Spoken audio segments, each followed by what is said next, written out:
শুধু 1 লিটারই পাবে। কথা শুনে কাস্টমার চুপচাপ নজলের গ্লাসে সুপার গ্লু লাগিয়ে দিয়ে বলতে থাকে, ঠিক আছে ভাই 1 লিটারই দিয়ে দিন। আমি এটা জানি কোন পাম্পওয়ালাই কোন মানুষকে 1 লিটারের বেশি তেল দিচ্ছে না, কেননা তেল আসাই যে বন্ধ।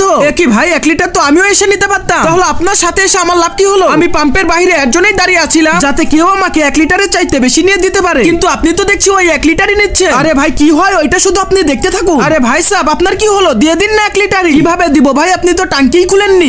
কোথায় ব্যস্ত ছিলাম তো এর জন্য টের পাইনি। 1 মিনিট এবার দিন। এই কথা শুনে পাম্পওয়ালা তেল দিতে থাকলে এতক্ষণ হয়ে গেল তাও 1 লিটার তেল দেওয়া শেষ হচ্ছে না কেন? আরে ধের তেরি, এ তো দেখছি 5 লিটারের চাইতেও বেশি হয়ে গেছে। ভাই এ কি নজল বন্ধ হচ্ছে না কেন? এই কথা বলে পাওয়ার বন্ধ করে দিয়ে বলতে থাকে, ভাগ্যিস ভালো পেট্রোল যাওয়া বন্ধ হয়েছে, কিন্তু এই নজল এখনো নিচে যাচ্ছে না কেন? ঠিক আছে এটা পরে ঠিক করছি, কোনো মেকারকে ডেকে। 8 লিটার পেট্রোল হয়েছে আপনার টাকা দিয়ে। কিসের 8 লিটারের টাকা? আমি তো আপনাকে 1 লিটার বলেছি, আপনিই তো 8 লিটার দিয়েছেন। আগে যখন আমি আপনাকে বলেছিলাম 1 লিটারের থেকে বেশি দিন, তখন তো আপনি বলেছিলেন কেউই 1 লিটারের থেকে বেশি পাবে না, তাই এখন আমি আপনাকে কিসের টাকা দিব? আরে ভাই সব ভুল তো আমারই। এখন আপনি বলুন 8 লিটারের দাম দিবেন কি না, তাহলে আমি 7 লিটার রেখে দিব। একটা কাজ করো, তুমি 7 লিটারই রেখে দাও, আরো 7 লিটারের দামও দেবে।